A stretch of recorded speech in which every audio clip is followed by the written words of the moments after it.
आप जनता के बीच जा रहे हैं, कितना उत्साह लोगों में देखने को मिल रहा है?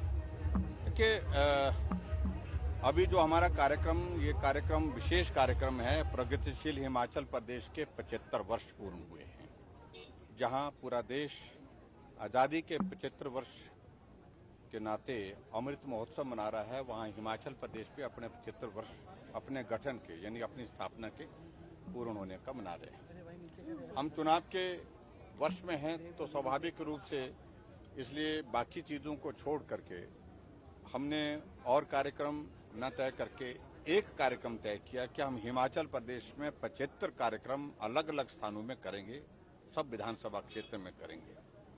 और उसके पीछे कोई और हेतु नहीं कि हिमाचल प्रदेश की इस यात्रा में सब लोग साथी रहे।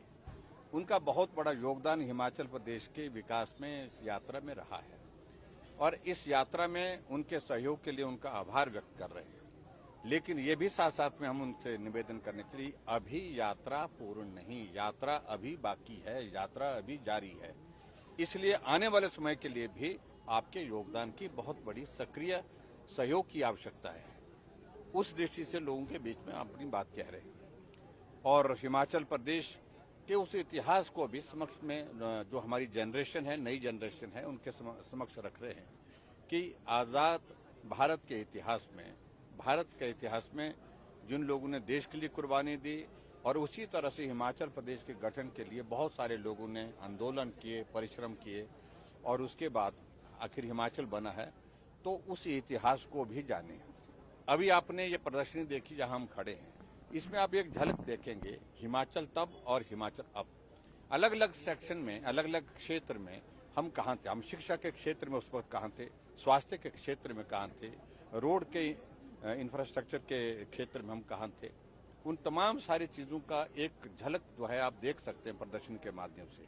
तो इस प्रकार से पूरे प्रदेश की जनता का जहाँ धन्यवाद, और आगे के लिए उनका सहयोग चाहिए हिमाचल के निर्माण के लिए, हिमाचल को विकास की राह पर आगे बढ़ाने के लिए।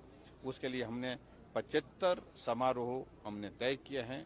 30 समारोह अभी तक हिमाचल प्रदेश में अभी तक पूर्ण हो चुके हैं, बाकियों को हम पूरा करेंगे। छोटे नेता और बड़े नेता की बात चाहिए, इसका फायदा होगा या नुकसान? जहां तक चुनाव के दिनों में, इन दिनों में आने जाने की बातें जो आप कह रहे हैं, मैं इतना ही कहना चाह रहा हूं। जो कांग्रेस बहुत ज्यादा कह रहे थे कि हम आ रहे हैं, हम आ रहे हैं, सब ऐसा शोर डाल रहे थे, उनकी ही पार्टी के वर्किंग प्रेसिडेंट पवन काजल जी हमारी पार्टी में शामिल हो गए, जो ओबीसी लीडर के नाते एक चेहरा है, बड़ा चेहरा है, 2 बार के विधायक।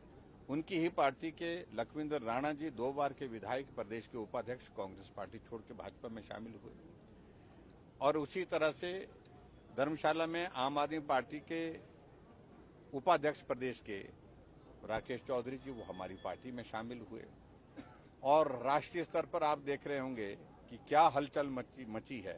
गुलाम नबी आजाद हो गए, उन्हें कांग्रेस पार्टी छोड़ दी, सभी पदों से छोड़ दिए, सब प्राथमिक सदस्यता छोड़ दी। आनंद शर्मा ने कांग्रेस पार्टी के उस जिम्मेवारी का निर्वहन करने के लिए मना कर दिया, और कि मुझे पूछा नहीं जाता है सारी बातों के लिए। बहुत सारी बातें उन्होंने कही, उनमें मैं जानना चाहता। आखिरकार ये परिस्थिति इसलिए बन रही है कि कांग्रेस पूरे देश में समाप्त हो रही है, जिसका कुछ पूरे देश में बचा नहीं, तो हिमाचल में कहां से बचेगा, कौन बचाएगा उनको? नहीं बच पाएंगे। कारण उसमें यही है कि अपने ही कारनामों से डूबे हैं, और इसलिए दोष किसी को दे नहीं सकते। सर, बीजेपी कहती थी कि हम कांग्रेस मुक्त करेंगे, और बीजेपी कहीं ना कहीं कांग्रेस, देश कांग्रेस मुक्त हो रहा है। 2 राज्यों में जहां सरकार है, आज चुनाव हो जाए तो वहां पर ढूंढे नहीं मिलेंगे। सर, विपक्ष लगातार आरोप लगा रहा है कि सरकारी कार्यक्रमों के माध्यम से भाजपा के कार्यक्रम करवाए जा रहे हैं, क्या कहेंगे? ये कार्यक्रम यहाँ आपके सामने था, सरकारी कार्यक्रम था। तो भाजपा का क्या, सभी पार्टी के लोग थे। आपने डॉक्यूमेंट्री देखी होगी। आज से पहले, मेरे से पहले 5 मुख्यमंत्री जो और रहे, सबका उसमें चित्रण किया हुआ है।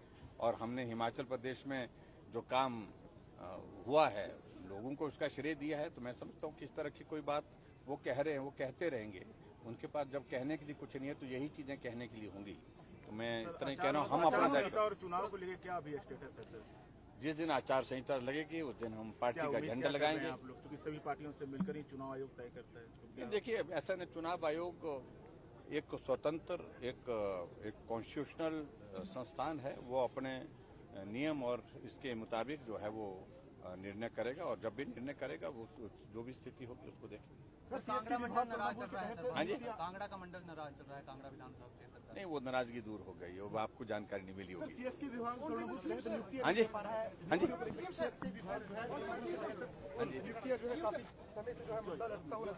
देखिए करुणा मूलक की हमने सबसे ज्यादा नौकरी हमने दी है, लेकिन बात ठीक है, कुछ लोग गुमराह हो गए और हमने ही करुणा मूलक के लिए ये प्रावधान किया कि 50 साल नहीं, जब तक नौकरी है किसी की मृत्यु होगी उसके लिए मदद करेंगे, उसकी नौकरी मिलनी चाहिए, पात्रता उसकी समाप्त नहीं होनी चाहिए।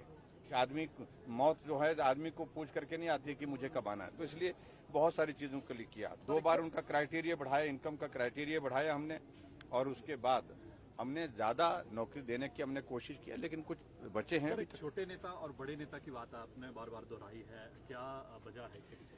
ये शब्द मुझे तब बोलना पड़ा जब कुछ नेता अपने आप को इतना बड़ा मानने लगे कि दूसरे को वो आदमी ही नहीं मानने की मानसिकता रह गई उनकी, और इस तरह से भाषा का इस्तेमाल करना कि इस काम को बड़े बड़े नेता नहीं कर पाए। तो हमने कहा कि कई बार बड़े नेताओं से बड़े काम सब हो जाते हैं, ऐसा नहीं होता, कई बार छोटे नेता से भी काम हो जाते हैं।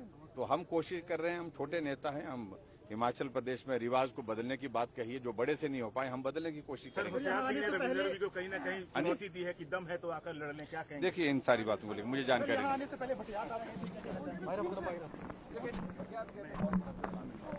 चंबा जिला में बहुत बड़ी क्षति हुई है, बहुत बड़ा नुकसान हुआ है। आज मैं वो कैंप में जाकर के आया,